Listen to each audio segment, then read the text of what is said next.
Welcome to Junk Monkey Live. New season, new quarter. Speaking of new quarters, if you haven't used your eBay coupon yet, they are now available. So get in your eBay store, find your coupon code, and go get you some free supplies. I see we got Christopher Nutter in the house already. Tina, she came in first, I believe. How's everybody doing tonight? By the way, just before the show, something good happened. So we're going to start this show off with a bang. Woo! Junk Monkey got paid. I sold another Rolex. Sold this one on Poshmark. So fingers crossed everything goes good there because I've never sold one over there. Pretty good money, $4,600. So that was today's a good day. I swear that watch, my phone blew up. I had it cross-posted both Poshmark and eBay.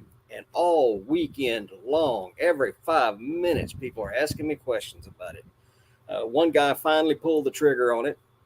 I accepted an offer of $4,800. Well, apparently his credit card doesn't stretch quite that far, and he couldn't get his credit limit raised, so we negotiated to $4,600 and maxed out his credit card. So that'll go out in the morning. I'll show that thing to you guys. It's a pretty looking watch. Oh, there we go.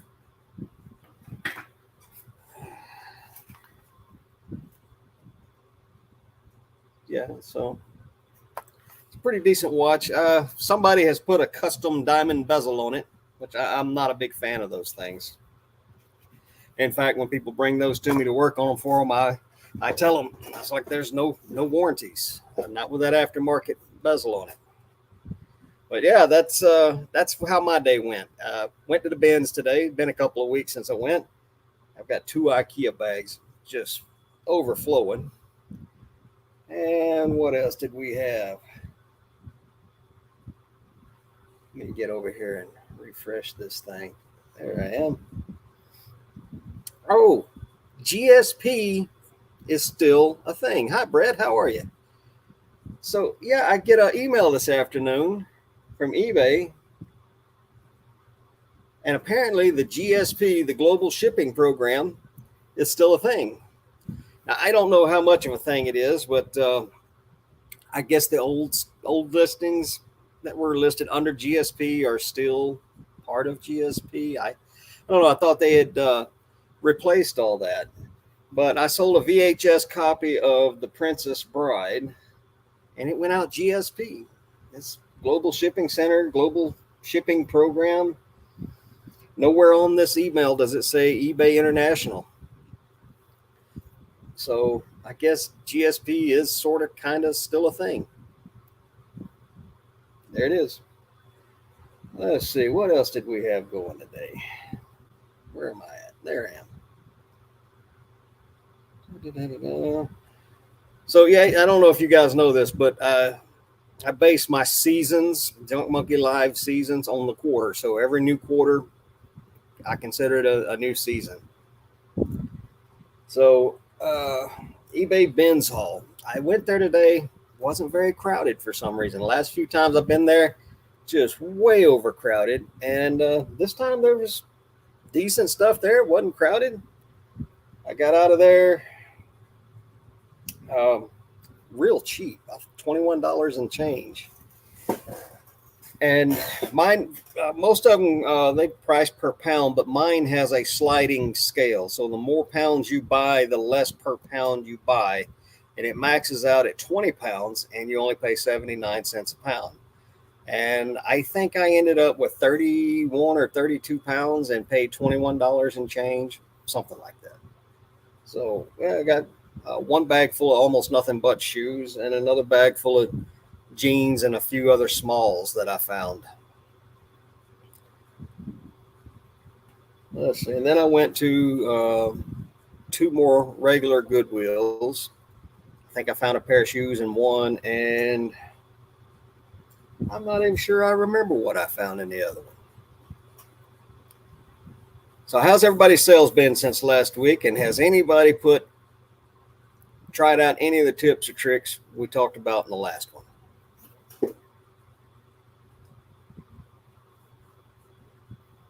Yeah. Let's see. eBay. I had one sale, actually two, but one of them is still waiting for payment from yesterday, and I got a return.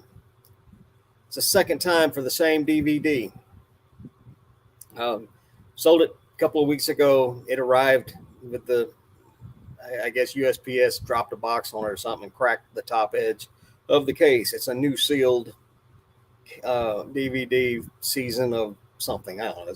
You can't, they're not making them anymore. But anyhow, so I get it back.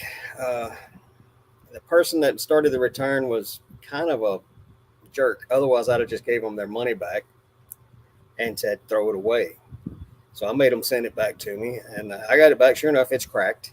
The casing is across the top, and I relisted it. Took new pictures, put right in the listing, right in the description. Case is cracked. Put pictures of it. So the person and cut the price in half, and I sell it. And today, halfway through the day, I get a return request because it arrived damaged. I'm like, no, the damage was disclosed in the listing. 16 go out from Saturday and Sunday. That's a pretty good weekend. Let's see. Saturday, I shipped out, let's say 9. Yeah, I think it was 9 packages Saturday. And this morning, shipped out another 6. And total for the weekend, I want to say it was somewhere around $1,200-$1,300.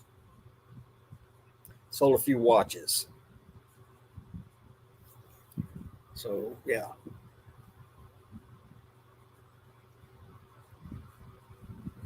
Yeah. I hate getting returns because every time I have an active return, my sales plummet every single time.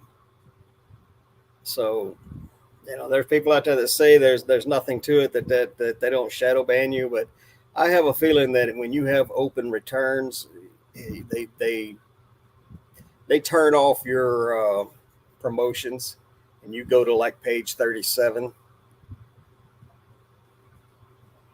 But I still can't believe I'm like, yeah, it showed up cracked. It was sent cracked. Anyway, I have free returns, so I don't even know why they asked me to accept the return, but I have not accepted it yet. I sent them a message and said, look, that damage was disclosed in the listing, both in writing and in pictures. Open it up. If the DVD itself is damaged, I'll send you your money back. And they haven't contacted me back, so I have until the 8th to accept that return.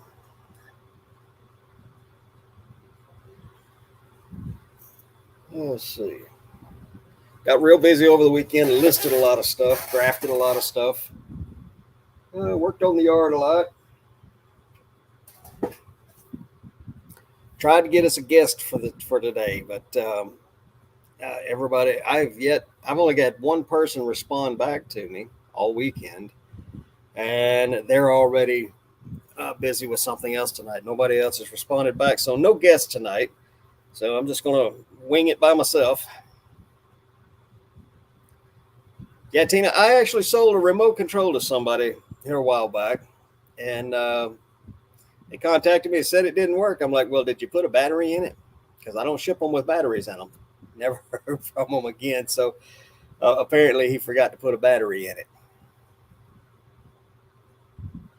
So, and I hate it when they. I wish they would just close the return on their end, because I do think it affects our sales when we have an open return. Brett, not really. I haven't worked in that corner of the shop in over a week, and I do. And it's October's coming fast.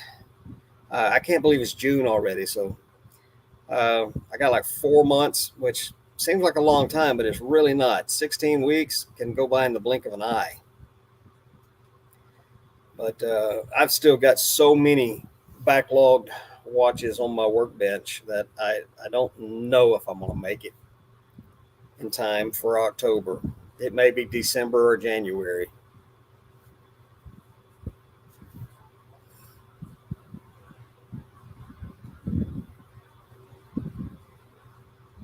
So yeah, and it's I still got tens of thousands, if not hundreds of thousands, of watch parts that need to be sorted and organized in storage, and I haven't even got the ones here at the house sorted and organized yet. I've got my camper trailer home. I know you guys can't see it through the window back there. The sun coming through the window is just a big white bar of light.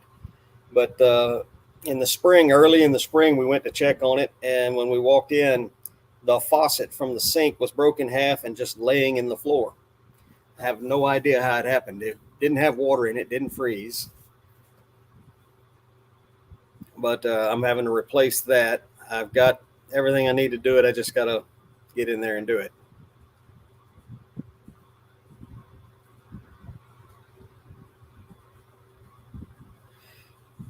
Yeah, Tina, that was this Rolex. The guy who bought it, he actually he sent me a pretty good offer, so I accepted it. And then his payment failed. And then the next day he contacts me and says he has to wait till Monday. I'm like, no, that's not going to work. They're going to cancel this thing tomorrow morning, which was yesterday morning. So this morning I get up and he sent me another offer, $200 less than the one I accepted before. Yeah, 2 hours is not that bad, Chris. It'll go by quick. Always keep your eye out for supplies. I found a partial roll of the brown craft paper that I use in lieu of bubble wrap for some things. And yesterday, or day before yesterday, I was at the hardware store with the wife, and we needed some special pre-cut strings for our weed eater. And I think we paid $12 for one little bundle of them. Found 3 boxes of the damn things at Goodwill today for $4. Yeah, I love finding supplies there. Let's see, I found another pair of shoe trees. Y'all don't think I'm kidding, but I probably own about 100 pair of shoe trees. Every one of them a little bit different shape. Sometimes I have to go, it'd take me half an hour sometimes just to find the best pair of shoe trees to fit in a pair of dress shoes or something so I can work on them. Let's see, what other good sales did I have?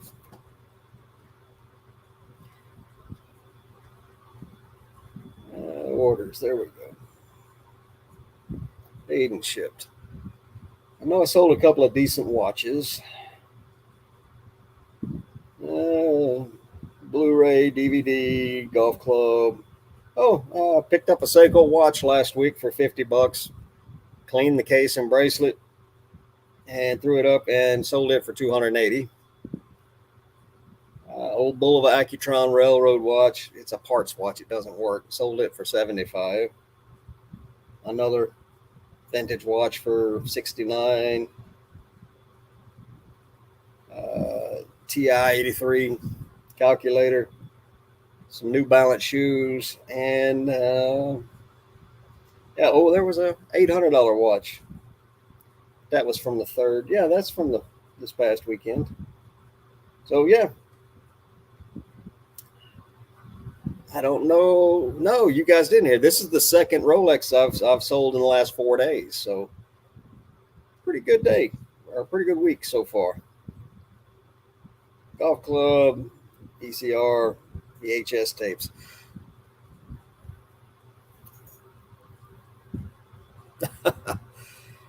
I wish I could, but honestly, the watches are hard to come by.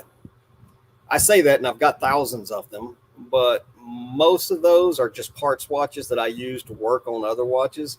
Don't really have that many that I could easily fix up and flip for a profit. And I hate to sell them as parts watches most of the time, even though I just sold a couple. But the kind of stuff that I sell for parts watches are extremely popular watches that I don't work on.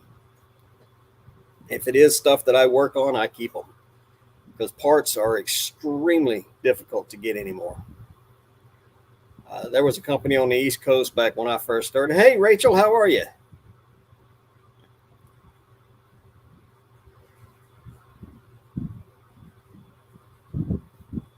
But yeah, there used to be a company on the East Coast that I'd order watch parts from, and they had it all.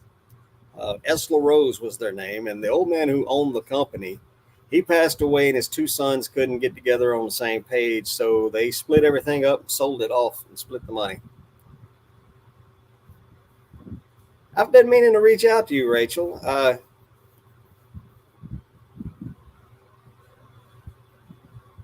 Anyway, I will, Rachel. I'm going to send you an Instagram message later tonight or in the morning.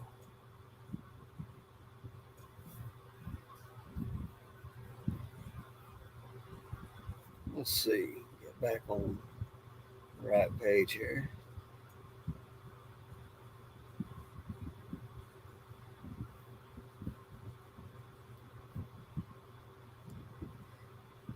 I've been slowly collecting some Lego. I think I have a 4-pound assorted box listed right now, and it just doesn't seem to be getting any traction. It started out as a 2-pound box, and every time I get a few more, I'll dig through and pull the minifigures out and parts and pieces of those, and saving those to the side, and then going through the rest of them, make sure they all say Lego on them, and just adding them to the box.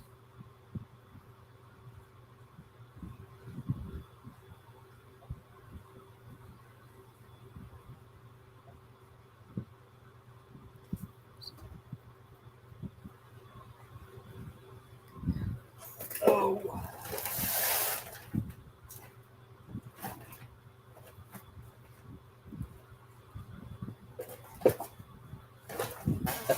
Y'all want to see one of the crazy pairs of shoes I got at the bins today? Tell me those aren't kind of crazy. But apparently chunky style shoes are in, and sparkly gold and black tiger stripe. Oh well. They should clean up pretty easy. A little Windex and wipe them down. Nothing real crazy though. Just run of the mill Nike running shoes, some New Balance, some Sauconys.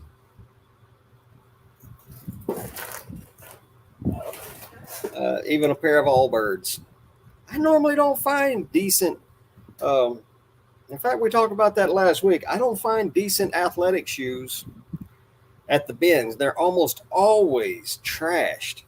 But today I was able to actually find a few pair. Well, a few. I got a full IKEA bag. Now, of course, they all got to be cleaned, and that's something we talked about last week. Also, is stay away from shoes that need to be cleaned. But if you can get them at the bins, and like my bins is 79 cents a pound, once you get past 20 pounds, that's less than $2 a pair. So that makes it, well, you just can't leave it there for that.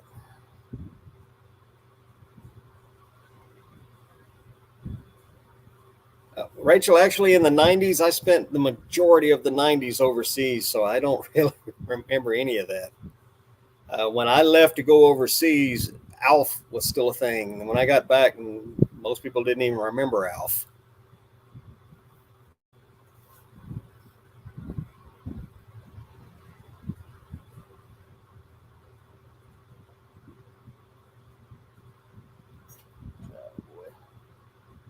Well, I'm just riveting entertainment tonight. Let's see. I wonder what I got in the other bag.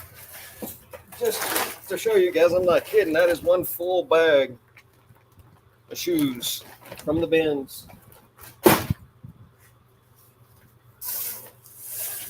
And I got another full bag. It's mostly jeans. There's the weed eater supplies I was talking about. I picked up a pair of rubber Converse. Never seen them before. They're very close to like new. Sold comps look pretty good on them. So those won't need much cleaning. Let's see who knows who this guy is.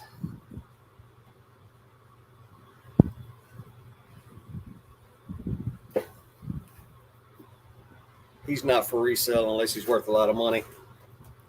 Another DVD, a Tupperware lid. It's $5, but you know I can't walk past a $5 bill laying on the ground. So I see some GI Joe, a bag full of GI Joe, and all the rest of that is jeans. Lots and lots of jeans, including one pair of Lucky Brand jeans, still new with tags, and Mickey sweatshirt.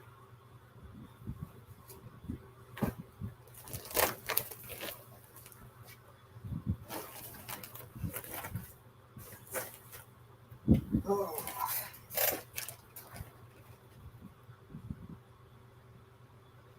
No, we haven't gotten any of the smoke down here in my area. Well, Rachel, it seems that way, but it's a lot of work. But I kind of needed it. Hey, somebody's throwing up some hearts. Cool. I didn't know that was a thing. But I'm clueless when it comes to G.I. Joe. I didn't play with this stuff when I was a kid. So hopefully it's all real G.I. Joe. I know there's one superhero figure in there at least.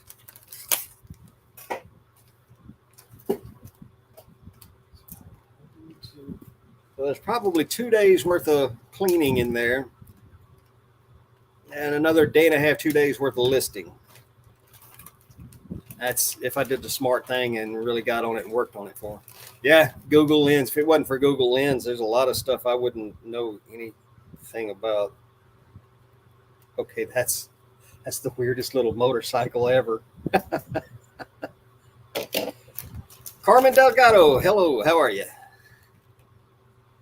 Bearded Thrift Machine is here. Awesome.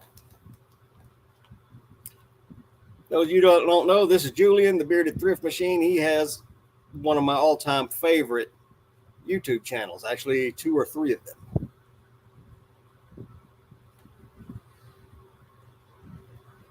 Yeah, so just a whole bunch of figures here. I'll pull them out. If anybody knows anything about G.I. Joe, yell at me. And these may not even be G.I. Joes. Wrestling guy. What wrestling guy? Oh, he's not a wrestling guy. He's from the Marvel Universe. This is Wilson Fisk, a.k.a. the Kingpin. He's a little dirty, needs to be cleaned. See, I'm trying to see 1994 or 84? 94.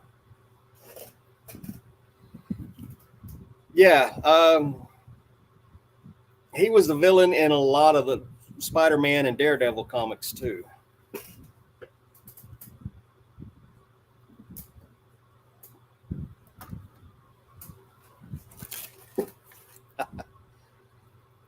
Okay, that can't be G.I. Joe. That is some cheap Chinese-made.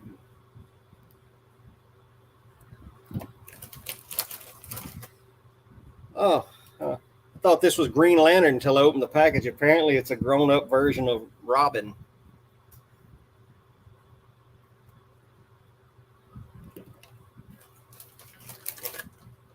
Okay, that's not G.I. Joe. I wonder if she goes with the motorcycle.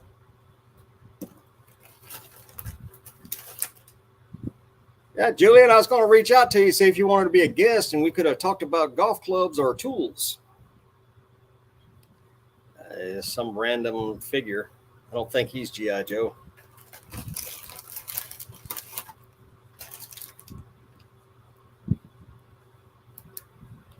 You might know who that guy is with the green X. I thought it was I have no idea what I thought it was. I think I should have left this bag of stuff behind. Adventure Force. Cool. Okay. Never heard of it. I'll Google Lens this mess later. I know the little purple motorcycle doesn't belong to any of these. Now, Julian, we'll have to have you on one of these weeks, and we can talk tools and golf clubs. Trying to remember. Nope, no good ones today, but I did list 3. I found a copper beryllium putter from the Rainbow Golf Company. Yeah, absolutely, man. We'll get together between now and then. Maybe get our noggins together and put together an actual show instead of me just winging it off the cuff. The last time I actually put the show together and made notes and everything, it worked out pretty good.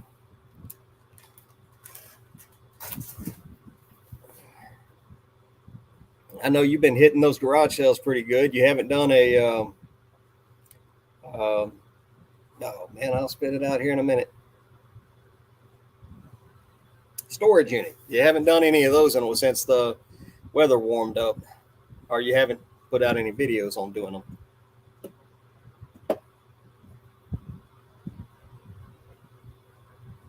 It can, Tina, but when I run out of things to say, I have to stop and think, and sometimes my thinking process takes a little while, and there's a lot of dead air, so it doesn't make for a good show.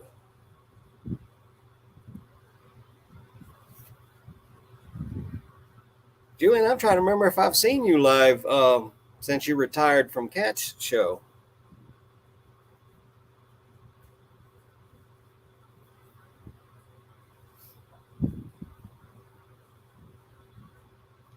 That's another thing I want to get into is doing the storage units, but I've got to get this mess behind me organized and cleared out and a bunch of it put in storage so I can create a space for me to do intakes from storage units. The garage sales around me are hit or miss, and there's a lot of miss. I don't know what it is. Every once in a while, I'll tell you what, the 2 best garage sales I have found in this town were directly across the street from my house. There's 2 houses across from me. They one of them has yard sales about once a month, and the other one has one every summer. And they both, I get more from those 2 than I do all the other ones put together. You go to the garage sales around here, and they might as well order stickers that say eBay on them for their price tags.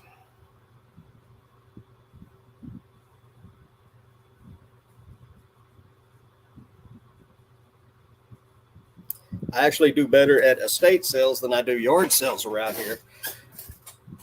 But the only way I can do that is I look for the things that they don't look up on eBay, and there's not a big collector base for. Things like remote controls and VCRs and VHS tapes and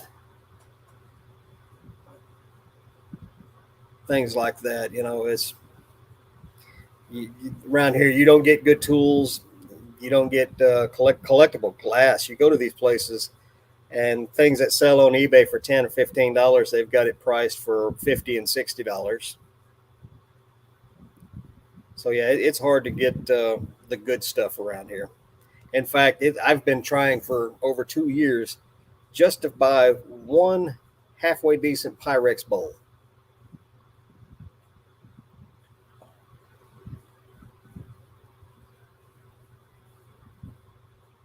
Yeah, we have the closest town to us that has a townwide is Jacksonville, Oregon, which is where a lot of people from Hollywood move to and live there. And the townwide garage sales over there, you never see the celebrities, but it seems like it's all kids' clothing and modern kitchen stuff and not the good stuff. Yeah, the Pyrex is hard to find.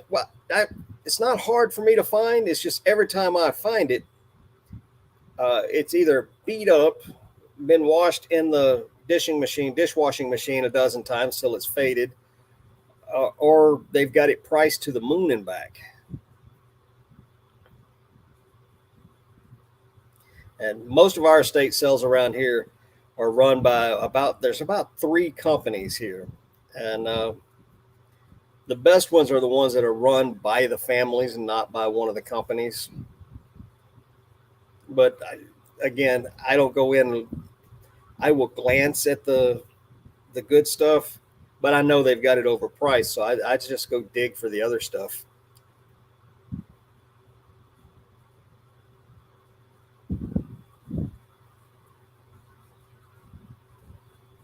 What is a Culver glass? As a matter of fact, I have looked up the canvas totes, the boat bags. Oh, that's one of the other things I got at the Goodwill bins today. I got a canvas bag, but it's an insulated canvas bag, like a shopping bag, and it's from Trader Joe's. It might weigh pound and a half, so I got well under $2 in it, and they sell for about $30. Land Shark Picker is here. How are you, brother?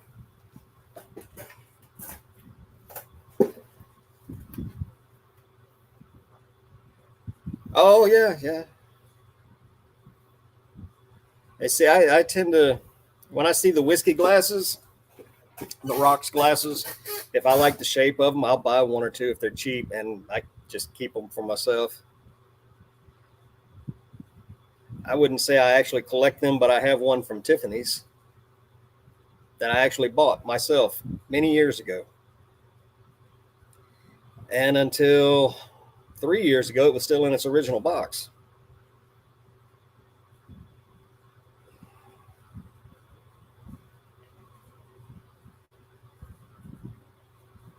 Land Shark, no guest tonight, and I've been busy all day, so I really didn't take time to sit down and put together a list of notes and talking points or whatever.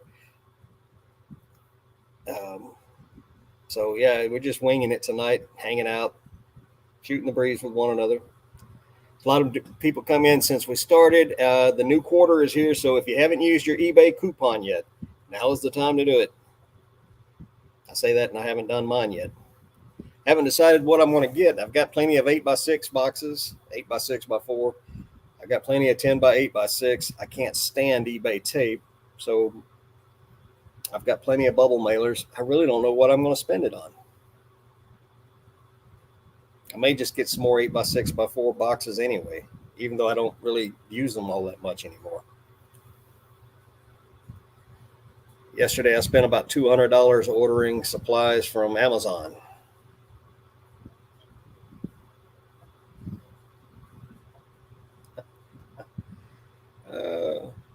Yeah, I only use one side of well, I don't use their poly mailers, but I do use bubble mailers, and I get those in bulk from Amazon, and I'm well stocked on those.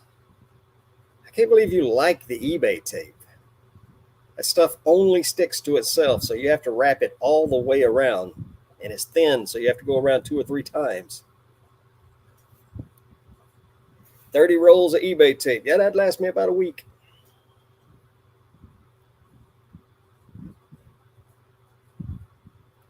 Yeah, I like selling lots of the same things. Um, I used to stock a bunch of different boxes, stuff large enough to fit like kitchen appliances in. I don't find kitchen appliances that often anymore. And really and truly, the best ROI on kitchen appliance, most of them that I run across, is to part them out. So I don't need the big boxes. So I'm not selling complete Cuisinart food processors. I'll take it apart and sell the parts and pieces. All right, Julian, hit me up, and we'll get together and put together a halfway decent show for me. We'll talk and see you next Monday. So, folks, you heard it here. Next Monday, we're going to have Julian, the Bearded Thrift Machine, on Junk Monkey Live, Season 4, Episode 2. Tell Kayla we said hi. And speaking of parting out those machines, well, there's a lot more people out there who need to replace the blade in their Cuisinart DL7 than there are people who want to buy a whole Cuisinart DL7. Not to mention the motor on those things, the motor base, they're extremely heavy. So the shipping can be $30 or more. So I take the bowl and with all the attachments in it off and throw the motor part of it away. Just be careful and don't sell one of these. Don't list one of these on eBay. See those rivets? Yeah, these things are not allowed on eBay. There's a recall on this very blade. So just that's the one thing you got to be careful of is if you find the Cuisinart or the KitchenAid that has the riveted chopping blade, do not list that thing. I actually dug this out of the trash so we could talk about that. I've got a bowl full of, well, let's see, you can see it right there on the tip of my finger. There's a Cuisinart DLC 7 bowl full of different blades and attachments. So there's a few more listings.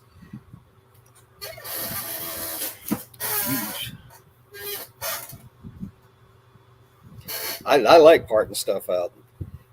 Especially at the bins. I can take things apart at the bins and only buy the parts I want. Hey, Ping, you did remember we have it on Monday nights. Good to see you.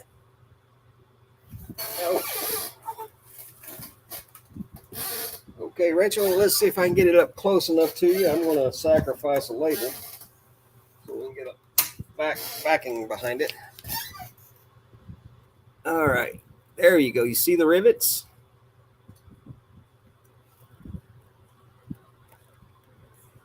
Those rivets will get you in trouble on eBay. They'll pull your listing and send you a warning.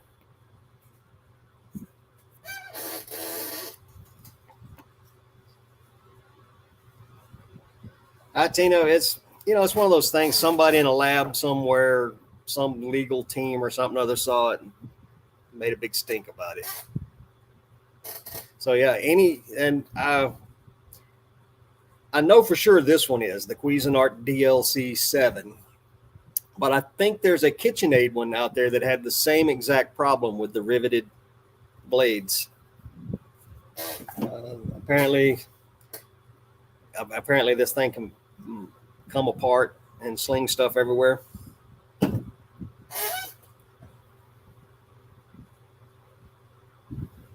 couple of years ago, I sold a big Ninja blender, the big Ninja Foodie blender. With the guy gets it in, plugs it into the wall. All the attachments are inside the bowl. It's new in box.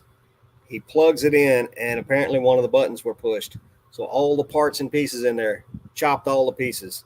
And he started an INAD case on me, and I had to give him his damn money back because he was an idiot and plugged it in before taking all the parts and pieces out of it.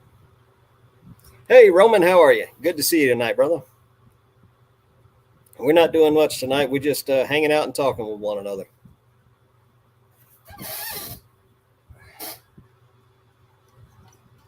Hey, Chrissy's here. Thank you for coming in. Wow, I got getting a pretty good crowd in here, and I am completely unprepared. No guests tonight, no talking points, just hanging out.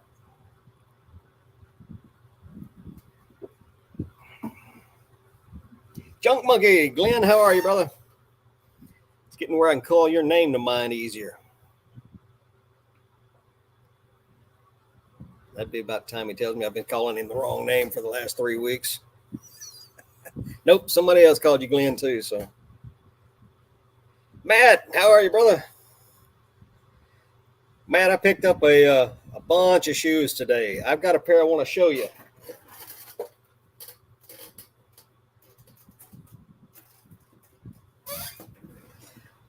Matt, have you ever seen rubber Chuck Taylors? They're like neoprene lined, like wetsuit material, and they are rubber. No canvas, all rubber.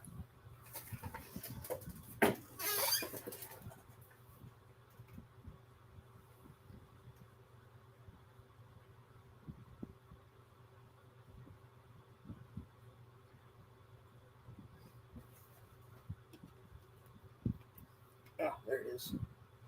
Forgot where I put my water. Same place I always put it.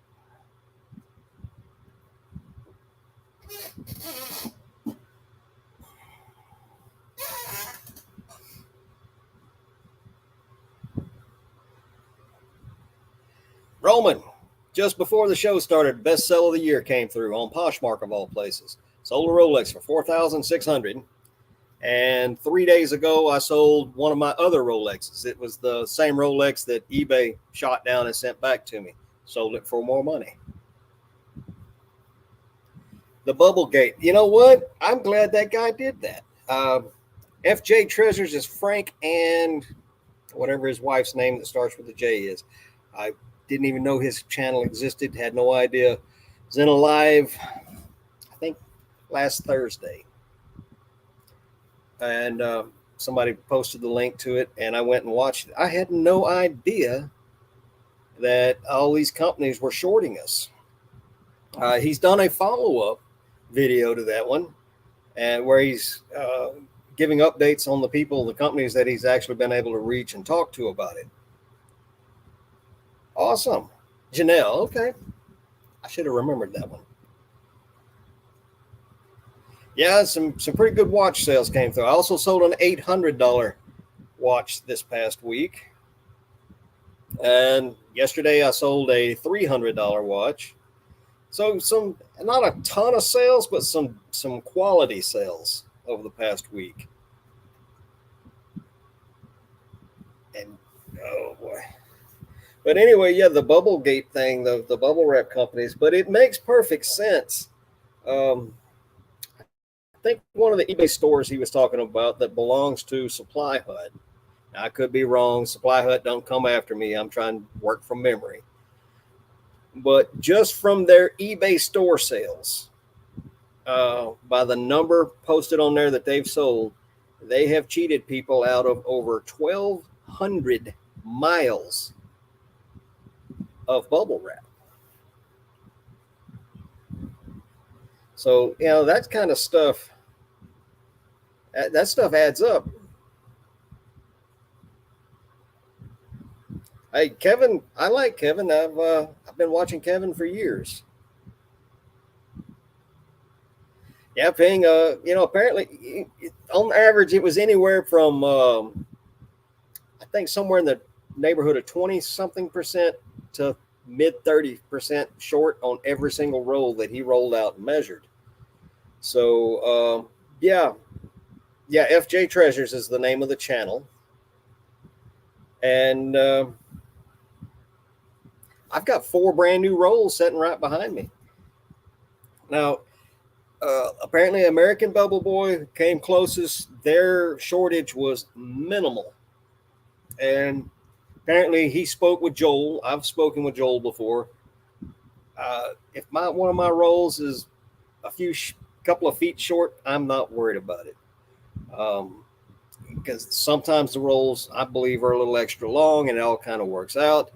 And with the service that I get and the prices that I get from American Bubble Boy and Joel, and I'm not sponsored, I'm not affiliated, none of that mess. But I like American Bubble Boy.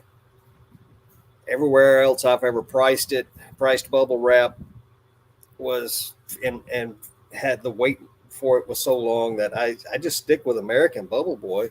And I'm glad that I have, because if I was one of the people who had been buying from some of those other places for the last 2 or 3 years and finding out that, 30 to 40% of what I was paying for was never making it to me, I'd be upset. Going to do it with tape next time. I don't buy the best tape out there. I buy better tape than what you can get from the eBay store. But I buy decent tape, and I don't know, maybe my tape will be on his list and I'll watch it and I'll change my mind and buy something else. Yeah, I go through a lot of tape though. In fact, that's part of my $200 supply order on Amazon last night was another case of tape. I think I buy 12 or 18 rolls at a time. Maybe it's 24. I had to pull up my Amazon account, but I'll do that later. Let's see what this tape is that I can get.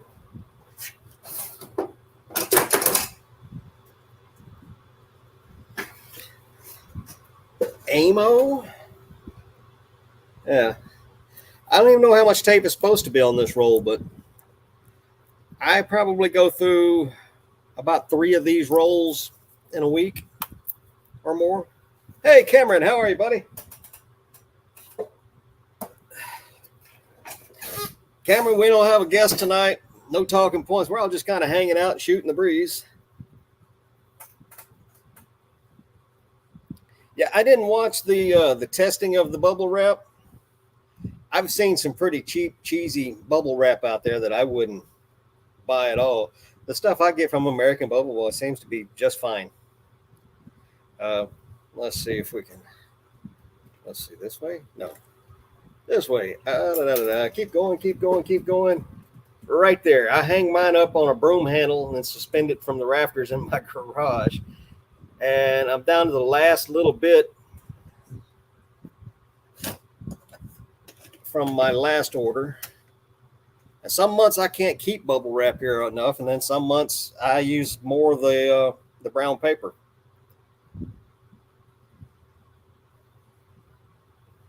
Which my shipping stuff is going to change. A couple of years ago I found a big roll of the brown paper at the Salvation Army, and I think I paid $2 for it. And that roll lasted me a good 6 or 8 months. So I got online and I ordered another roll, and that roll lasted me well over a year. And a couple of months ago, I finally ran out and I ordered a 30-inch wide, but it's way short, and I'm already almost out of it. And the reason I ordered the 30-inch is because somewhere in my travels, I found this thing. There we go. Which is you mount the roll on here and you just pull off what you need.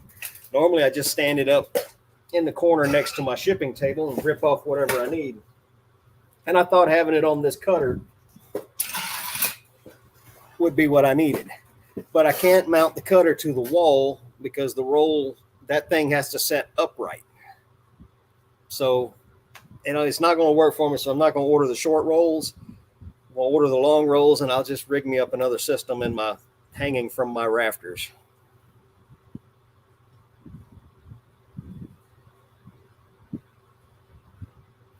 Matt, I used to use the bubble wrap for shoes, brown paper. But I do put them in a poly bag. The what we call the choke bags. It's got the choke warning on them. Put them in there. I put my little thank you sticker on there. Put a little brown paper in the bottom of the box. Put the shoes in, and then put a little more brown paper in. Tape it up. Send it out.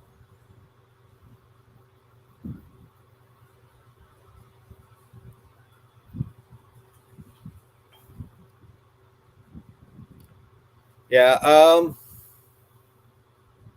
We have something of a newspaper thing here, but it's not like traditional newsprint paper. It's that glossy, almost like magazine type paper, and I wouldn't know where to go find them anyway. But like I said, the big rolls, the 36-inch wide rolls by 1,000-foot rolls, I think I pay $60 for a roll of that. And being that I'm Amazon Prime, I get the free shipping. God, I'd hate to pay the shipping on that thing, but it lasts me over a year.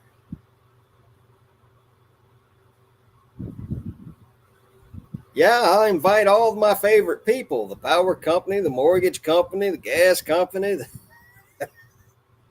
Okay, Rachel, I'll holler at you in the next day or two. Bread proofing bags. Matt, you work in the food industry, and I can guess what that is, but I'm not 100% sure.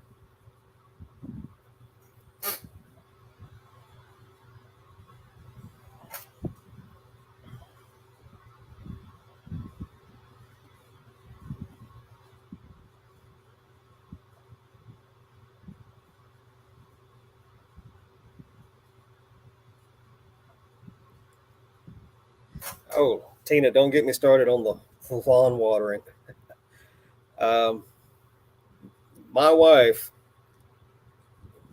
watering the lawn is her thing. In fact, she does most of the yard work. That's her thing. If she needs help, she'll come get me. But she takes care of the lawn. That we both worked really hard to put in. We dug out the old lawn, ordered in sod, and put it down. And between that and seeding and putting plants in and stuff, I do the heavy lifting, and she does all the upkeep and the care on it.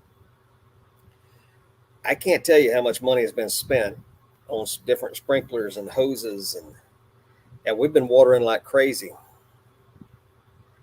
But I do have to say, we have the best looking lawn in the whole neighborhood.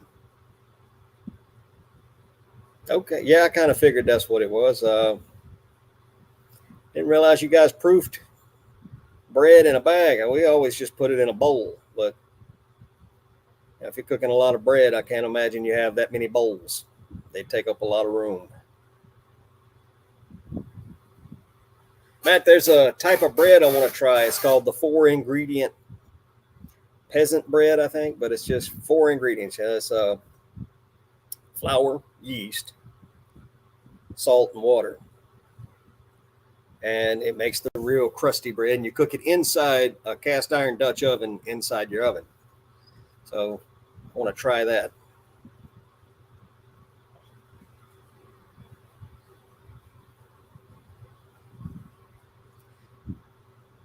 Let's see.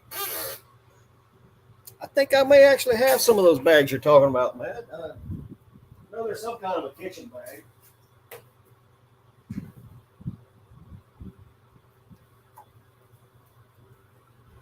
No, they're just El Cheapo Winco Food storage bags, 1 gallon bags. Forgot I had them. I probably ought to use them. Friendship bread, never heard of it. Amish friendship bread. I'll look that up, Matt, and give it a try. I'm not really a baker though. Give me meat and vegetables, and I can work with that. Me in the ovens, not so much. Although I do make a mean pan of Southern style cornbread.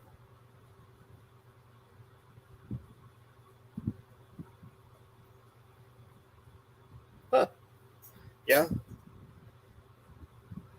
Well, I've already got a collection of the cast iron Dutch ovens, so I'll probably use one just because the recipe I came across on YouTube showed them doing it that way. I think the hardest part about it is leaving it long enough to form the skin, and then you cut the skin, the X pattern in the skin that forms on the dough after it proofs.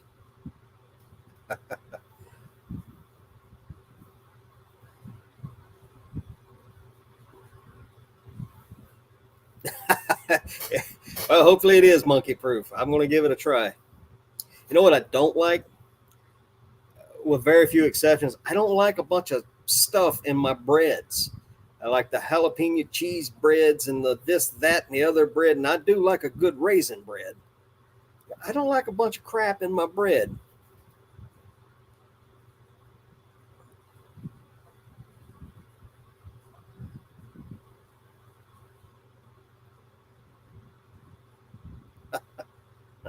Roman, are you a bear?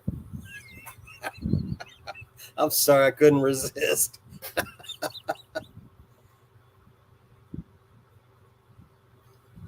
See, I grew up. We didn't make loaves of bread. We made biscuits and rolls and cornbread and a few variations of those. We were just never big loaf bread makers.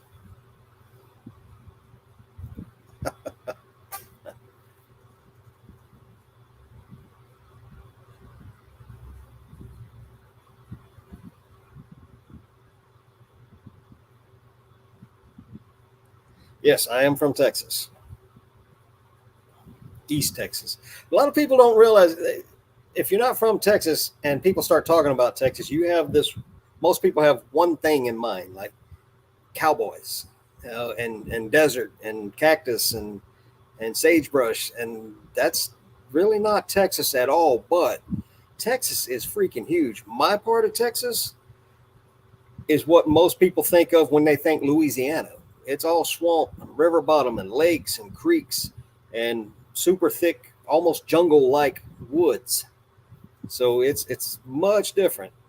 To explain to you how big Texas is, I lived on the extreme eastern edge of Texas, right up against the Louisiana border on the Sabine River. And yeah, there's no cactus in Texas, not naturally anyway. Anyway, I'm from the extreme eastern side of Texas, right on the Louisiana border. When I'm on the extreme western end of Texas in El Paso, I am actually closer to Los Angeles than I am to home. So Texas is really, really a big place.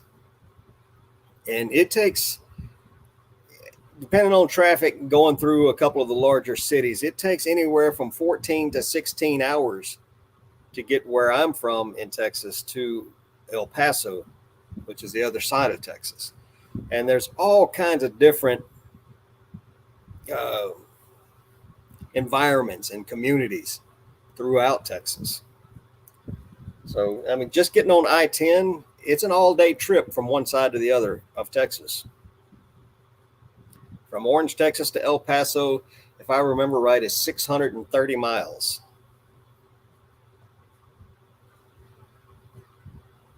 Yeah, Texas is a pretty big place. And it's not all dry and desert-like. It's, like I said, where I'm from in Texas, well, I had more alligators in my backyard than most people from Louisiana had ever seen in their life.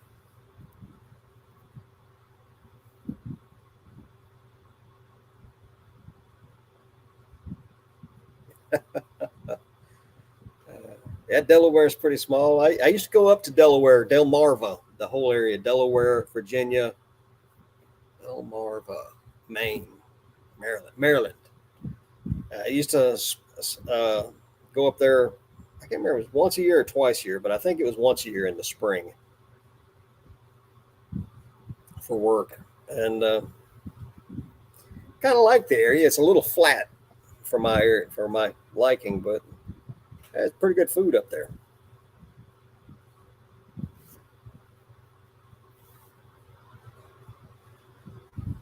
Hey, the variety flipper slipped in on us, and I didn't catch it. Hey, brother, how are you tonight? I'm gonna have to start me a cheat sheet and keep it over here off screen so I can start remembering people's names.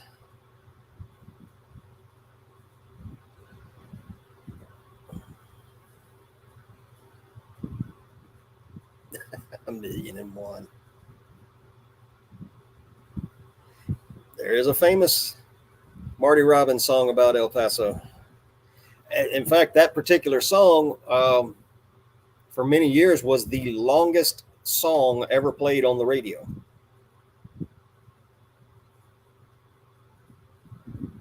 See, we have a place in Texas not far from where I'm from called Cut and Shoot. And yeah, it got the name for a reason.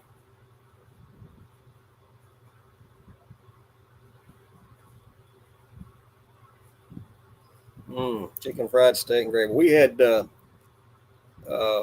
chicken. We had smothered chicken last night over rice. So it's chicken and gravy, chicken thighs and gravy, slow cooked in a cast iron pan with a cast iron lid in the oven, and served that over rice. Put a little hot sauce on it. Glenn's been to Cut and Shoot. It's just north of Houston on Farm Road 105. Not that close, Roman. Portland is probably 5.5 hours from me. I'm on the other end of the state from Portland. I'm in Medford. I'm right on the just north. I'm about 30 minutes north of the California border. Yeah, 105. That's a dangerous road, that 105. I know in recent years they widened it, but yeah, for a lot of years, 105 was one of the most dangerous highways in America. A lot of people, a lot of wrecks, a lot of people died on that road, going from Beaumont over to Houston area.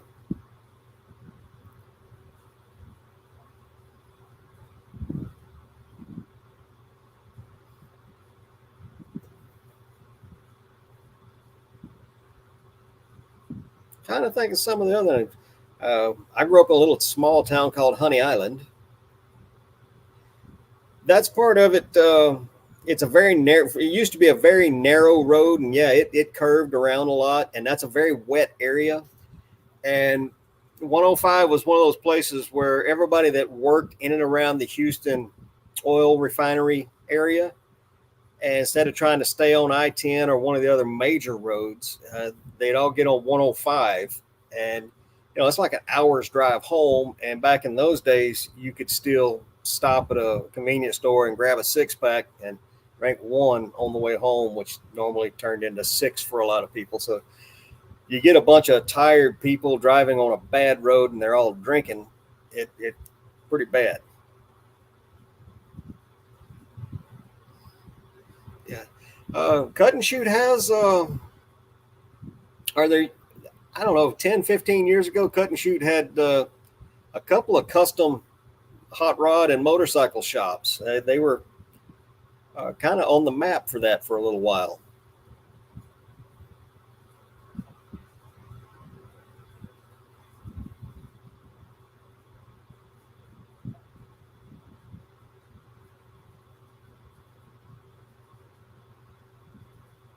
Cars pull over for you in Texas. There's a lot of reasons we would pull over in Texas. For instance, it's just tradition down south, at least in Texas where I'm from. If a funeral procession would come through, everybody pull over.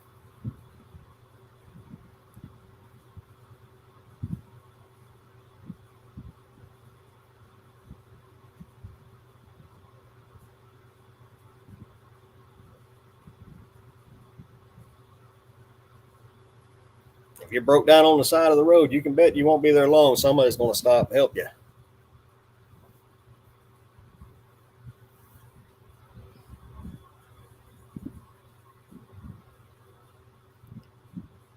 Just noticed due to the lag, and I've got YouTube up on my other screen. I touch my face a lot.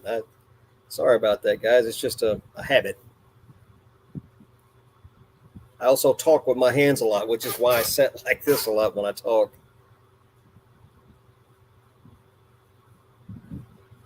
I have one open return right now, and I'm kind of hoping she'll close it. I sold a DVD for the second time. First time I sold it, it's a new sealed DVD season one of some show. I don't even know. Anyway, the case got cracked shipping, so I took a return on it, and I relisted it, cut the price in half, and I described the damage, took pictures of the damage, and sold it again. And they requested a return today because it showed up damaged. I'm like, the damage was disclosed in the listing, both in writing and in pictures. What do you want to do here? Yeah, I'll take Dallas. I'll take Dallas traffic over Austin traffic any day of the week.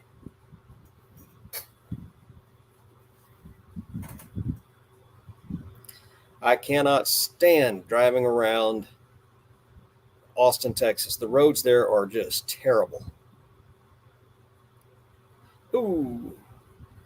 How do you get a negative feedback on new with tags? Man, somebody's just a jackass.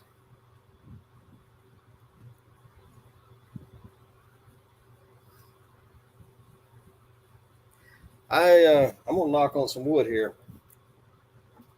I've only ever had one negative feedback ever, and I got him to change it into a good one.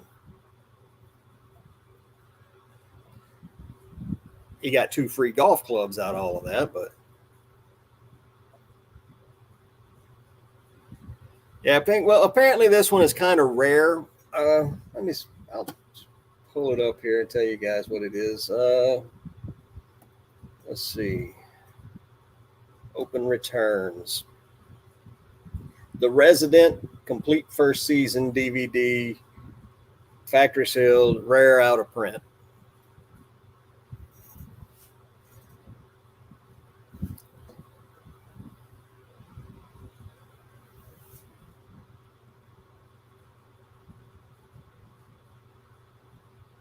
I think one of the reasons I've avoided for many years I avoided getting negative feedbacks is because there used to be a setting where people would have to have a minimum of 10 positive feedbacks within the last 6 months before they could bid on an item. And I was strictly auctioned for most of those years. That doesn't seem to be the case anymore because I sell to zero feedback people all the time. The people who just come in as a guest because they found a listing on Google or something. But again, knock on wood, I've never had a problem with any of the people buying from me that have a zero feedback. And I've sold a lot of high-end stuff, high dollar stuff to people with zero feedback.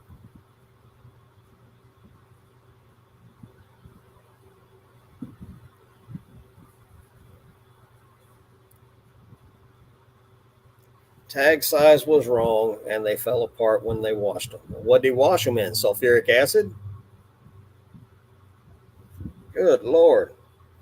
That's one of the reasons with clothing, I always put the physical measurements even when they're brand new. I think that guy was fishing for a partial refund. And when he didn't get it, he left that negative.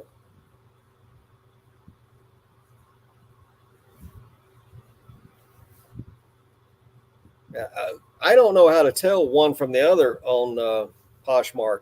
I've only been on Poshmark for 2 months and made 70 some odd sales on there. And just before this show started, my big one, $4,600 on a Rolex. Yeah, that's why I don't do the no return things anymore. That and I know a lot of people, the 10% discount on final value fees doesn't really amount to much. But when you're selling Rolexes and you're paying thousands of dollars in final value fees, 10% of $1,000 is $100, and I like keeping that $100. Yeah. Well, the next thing you do is block him. People like that that's just wrong. It's not like you advertised one thing and sent something else and scammed somebody. I mean, it's new with tags. Yeah, I hope he revises it for you.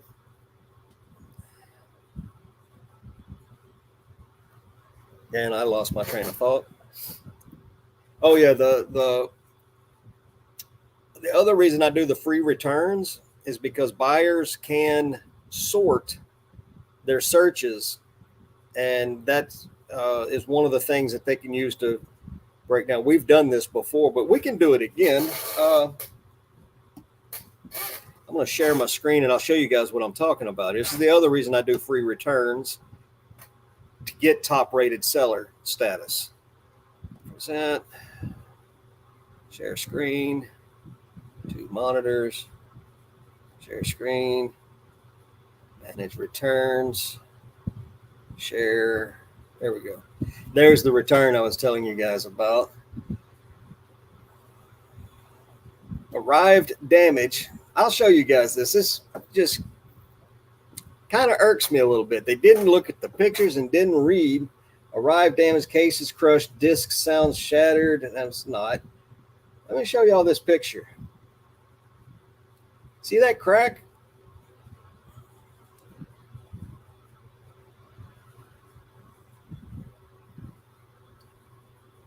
I've got it listed. Get down here.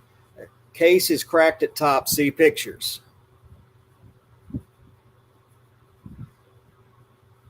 Same damn crack. Jesus. Some people just, I don't know, they walk around. I call them brain dead zombies. Anyway, let's get back to what we were doing. We are going to look up a 1923 peace dollar to silver dollar. As you can see, there are 6,500 plus listings for a 1923 peace dollar. Now, over here on the left, you can start whittling those numbers down to help you find what you're looking for.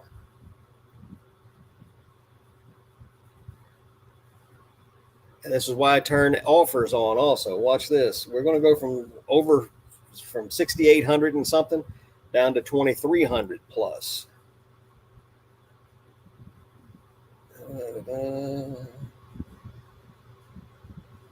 And let's go US only and take it down to, well, it's still 2,400 plus. But free returns. We just cut that number down to 800. So instead of having to scroll through thousands of listings, you can get it down to 800. Now, if you promote also, and we're still on best match right here, if you promote, yours will be on the first couple of pages of these 800.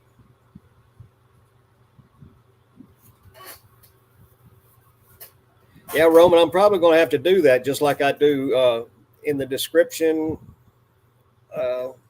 Well, in the condition, which shows up just below the title. When I'm selling clothing, big, all caps, measurements in the pictures. And then when I start the description, measurements in the pictures, again, all in caps. But that one of the reasons I don't put read description or read in the title, I know when I'm searching for something and I see that, I'm like, oh, it's got a problem, and I'll keep scrolling. I won't even go look at it. Not that I'm trying to hide anything. I mean, I put it in there. I mean, who doesn't look at the pictures and read the description besides people buying this one DVD? But this is why I do free returns and turn on offers and strive to be top rated seller. Or I'm top rated plus, always have been. Before that, I was a power seller, which they did away with that program. They did away with the eBay bucks too, which irritates me.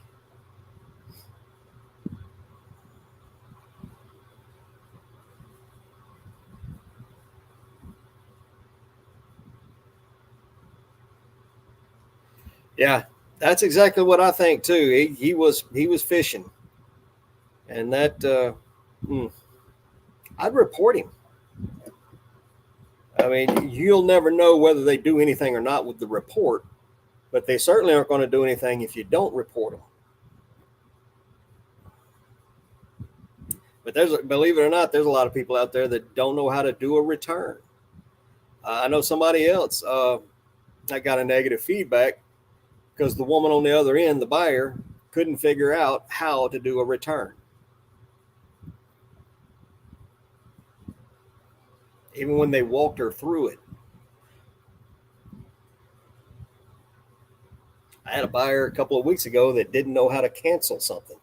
Sent me an offer, and I accepted it.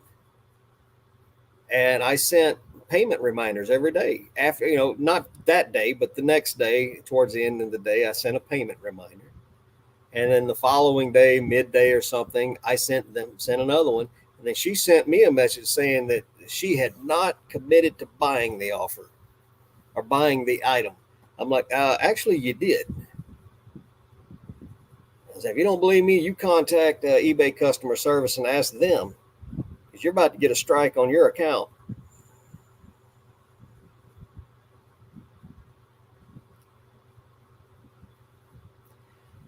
Hey, Variety Flipper, go when you pull up his feedback, click on feedback left for others. There are a lot of times, especially on a high dollar item, if somebody sends me an offer, I will go check their feedback that they leave for others. And if I don't like what I see, I don't sell to them. In fact, I'll block them. If they're serial negative feedback leavers, I don't want to do business with them. Yeah, Roman, that is a fact.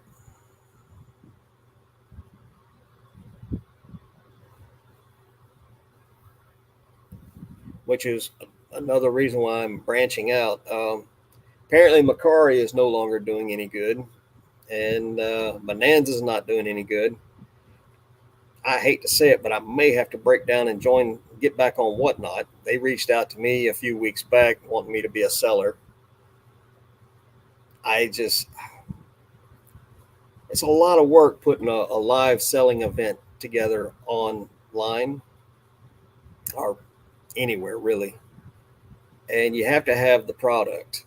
I don't have enough of any one product that I think would be profitable enough for me to sell on Whatnot.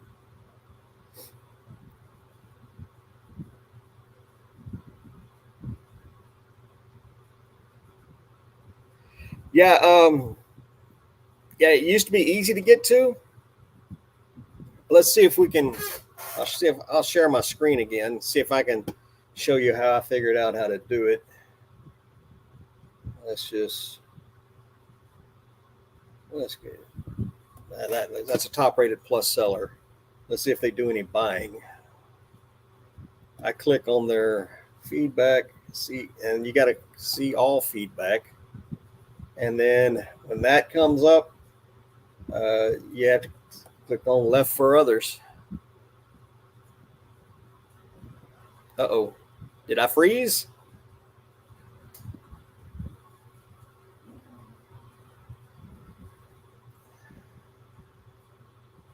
Hang on, guys. I think I got to redo this. You know what? Da-da-da-da. It's not showing up. Okay, on StreamYard, I can't see it. Let me see if I can see it on.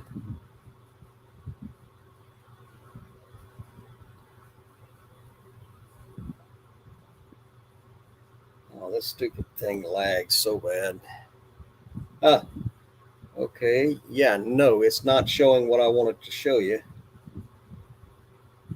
So let's remove from stream.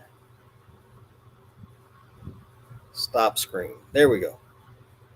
Okay, we're going to try this again.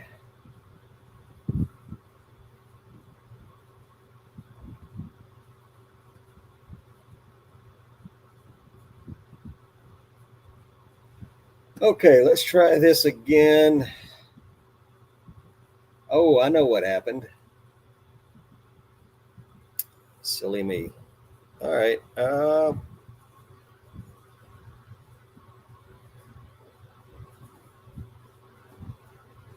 It opened a new screen.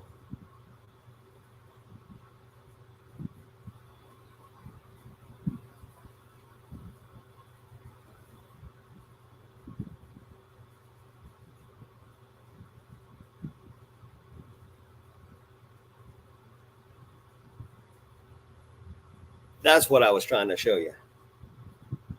And I'll back this up and show you what I did.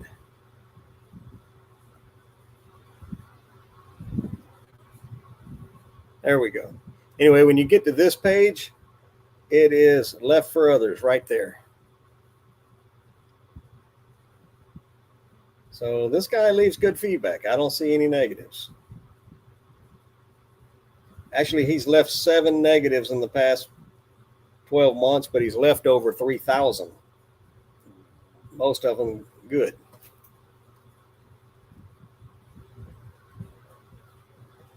And there we go. No, you can still see what people leave for others. You just got to see all feedback and then click on left for others. Yeah, Roman, that's my problem. I can't get enough of any one type of popular item in my inventory to warrant doing. I mean, I could get VHS tapes. I get those super cheap, but the vast majority of the ones that are out there aren't worth selling. All right, guys, I am about to run out of steam. My dogs need to go for a walk, and we'll see you guys right back here next week. We'll have Julian, the bearded thrift machine, with us. So we'll probably talk about tools and or golf clubs. So we'll see you guys next time, and thank you so much for being here tonight.